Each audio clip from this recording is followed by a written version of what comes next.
And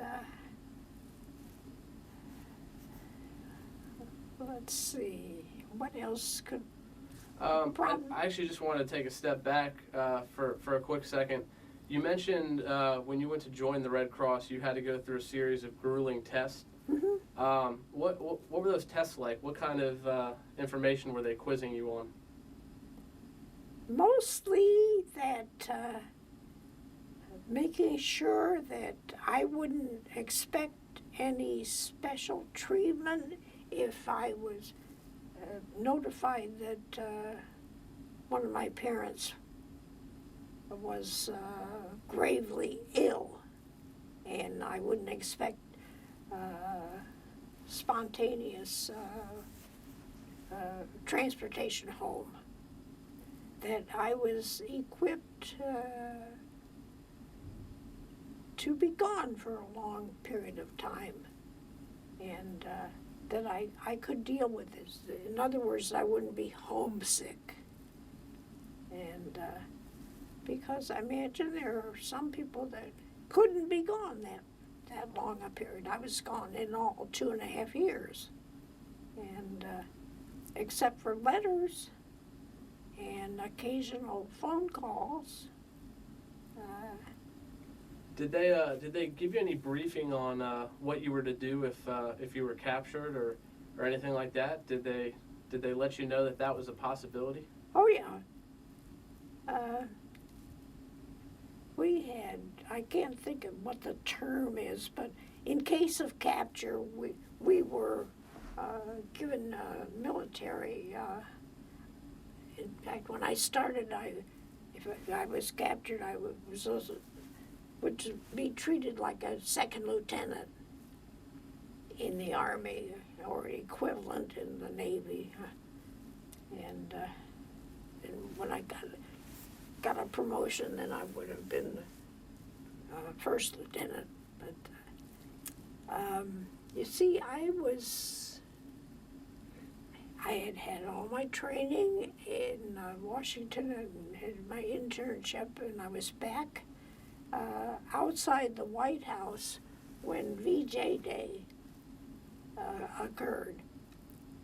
And at that point, we figured we'd be sent back home.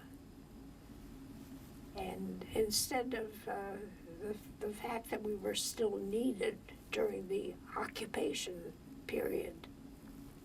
And so really there wasn't too much danger of capture. But yes. Did you ever, especially when you were on the Philippines or at Leyte, did you ever witness or see any aerial attacks by the Japanese? Did the air raid sirens ever go off, basically is what I'm asking. Things were very, very poor. The people had been without so much while the Japanese were in possession of the Philippines. In Manila, particularly, there were lots of devastated places. And something like probably Katrina did here. Did you ever have any interaction with the local population? Were you ever asked to give assistance to them? No. All right. Well, take me through when you left. What was it? Samar, or excuse me, Palawan. Palawan. Yes. When you left Palawan, where did you go from there? I assume you went. I went back to Manila for further assignment. And I did, while I was waiting there for my orders, I did get acquainted with some of the Philippine women and got invited into their homes and got to be in a May Day parade. They had to, I was representing the United States in this. They had found me a white outfit to wear, and that was exciting. And I went to a feast at a house, and they had banquet tables which were very high, no chairs. You just stood up to the table to eat, and don't finish one item on your plate, or they would refill it with that particular item. So you just took a bite of this and a bite of that, and always left some on the plate. And I thought that was a different tradition. Once all the people at the one banquet table were finished and would leave, they would clean it all up, and they would have another bunch of people. So this went on all day, and marvelous cooks. But that was the closest I came to being acquainted with the native population. Of course, anybody that the Army hired, to do laundry or cook or take care of the grounds or anything like that, they were the native population.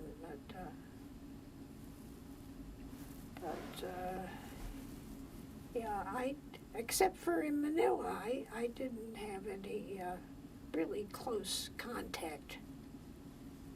Okay. We were sort of screened from, the military took good care of us, I'll say that. Can you take me through how you got back to the United States? I know you mentioned you served in Korea for a little bit. For a year and a half. Right. Were you sent home before you were sent to Korea? No. Okay. No. So you went directly from Manila to Korea. Yeah. Tell me a little bit about that. Okay, I was on a plane. We made a stop at Okinawa, and then went on to Tokyo, and then I was stationed temporarily in a hotel in Tokyo, which was just outside the Emperor's Palace. So that was interesting. We couldn't see much, but we could peek in the openings in the gates, and because it was quite a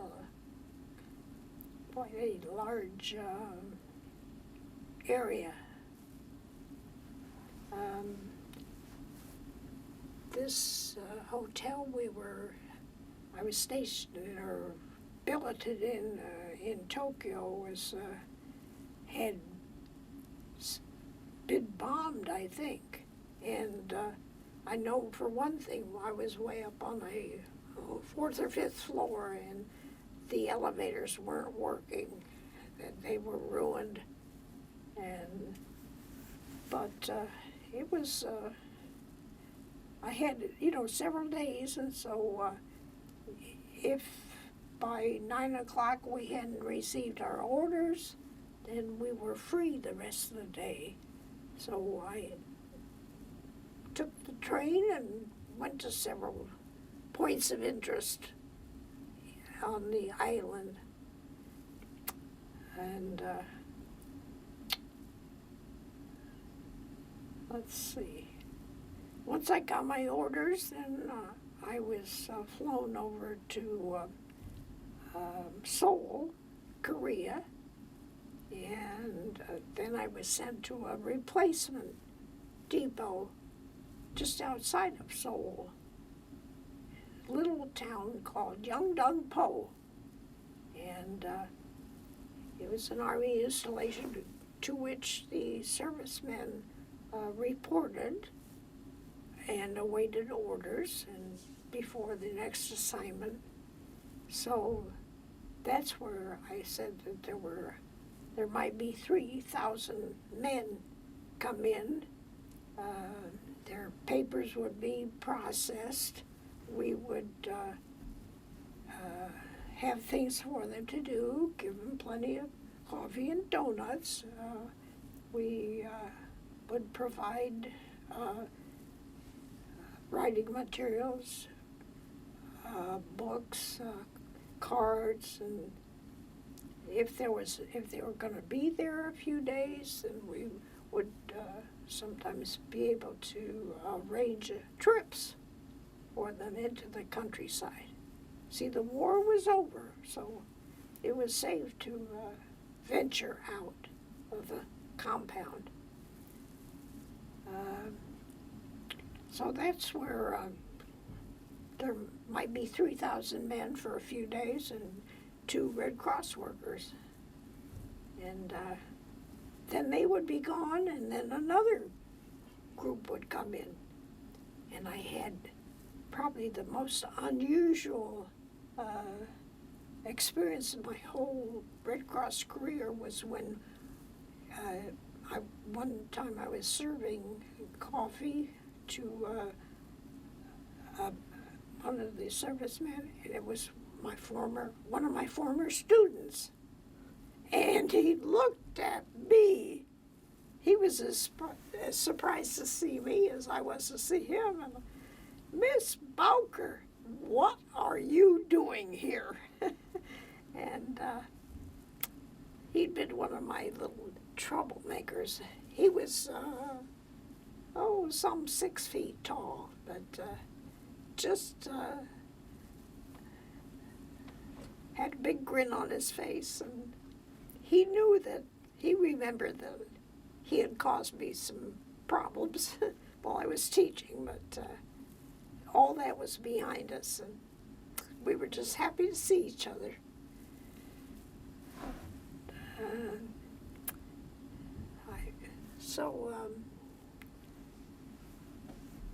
I was at this replacement depot for a year and a half. So it got to be pretty old hat, you know. We would do the same things day after day after day. And take me through when you left Korea, and tell me what it was like to finally come back to the United States. Well, I got a ship out of the port city of Incheon, Korea, which isn't too far from Seoul. Incheon is a unique city in the fact that they have their tides are 30 feet high, which is, I guess, quite unusual. But anyway, I boarded a Navy transport. I had come over to Manila on an Army transport ship. Going back, I was on Navy and instead of going to the San Francisco area, I went to Seattle to disembark, and but I had to go down to San Francisco to get my release orders. What was that moment like for you when you first saw the United States from the ship? Oh, it was wonderful, yeah. And home at last, yeah. And on the way down to San Francisco to Red Cross headquarters down there from Seattle, I took a train and I stopped in Eugene, Oregon, where my 2 friends were. The Red Cross gal originally from Massachusetts, and a second lieutenant who had served there in Seoul at the replacement depot. They were married in the meantime, and so they entertained me royally, took me all over Oregon, and but then I got went down to San Francisco, got my release papers, and then flew home, flew to New York. I can't remember but they had one or two airports, major airports in New York at that point. But here I had arrived in Seattle on March 1st. Everything was so green. Of course, Seattle gets a lot of rain. And but then when I got to New York City, they were having a blizzard. So all flights were canceled. I couldn't get back to Albany except on the train. But so that was quite a difference from the West Coast to the East Coast. And what was that like for you to finally see your folks again? oh, it was wonderful.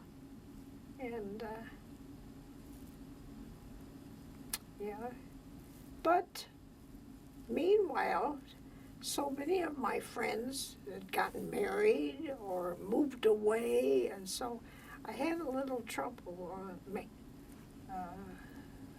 redoing friendships and figuring out what I wanted to do. So I did some substitute teaching. I knew I didn't want to do that. But I did sign up with Red Cross to go to a place in Italy, but they didn't need anybody anymore. They were sort of shutting down their operation. They had done what the president asked them to do, and now it was time to turn all recreation facilities over to the armed services. All right. Well, I think you've covered your service pretty good here today, and I thank you for coming in. I just have a few wrap-up questions that I'd like to ask, and feel free to answer these however you'd like. In terms of your Red Cross service, what's the lasting memory you have, and basically what do you take away from your service in the Red Cross?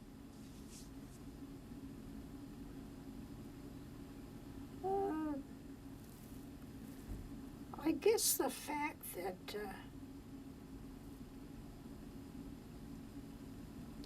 I'm no longer the shy person that I used to be. And the various things I was asked to do in the work was to be more forceful and to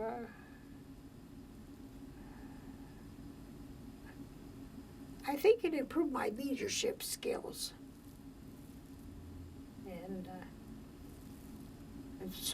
certainly broadened my horizons, and the fact that I can go up and start a conversation with people and not be in the background waiting for something to happen, you know. And I don't know, I think basically it just made me a better person. Do you think the Red Cross was important in terms of proving to people that women could do these types of jobs and that they could do them well? Oh yes, oh yes. And the fact that we were so carefully screened before we were accepted, I think I didn't find any bad apples, you know, where they didn't make a good choice. But all sterling characters. Yeah. people are going to watch this tape maybe couple hundred years from now, long after I'm gone, and they're going to learn from your experience and your story here today. What message would you have for that person who's going to be watching the tape in a couple hundred years? What would your message be to them about being a woman, serving your country, serving in the Red Cross, that type of thing? Oh, that's a big question.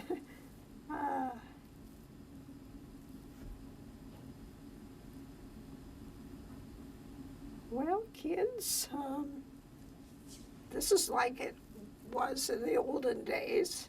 And we, as women, did what we could to help our country and to make a better world for you.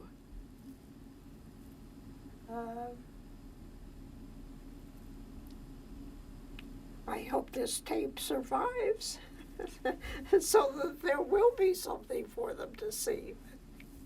But is that the type of... Yeah, absolutely. Thank you.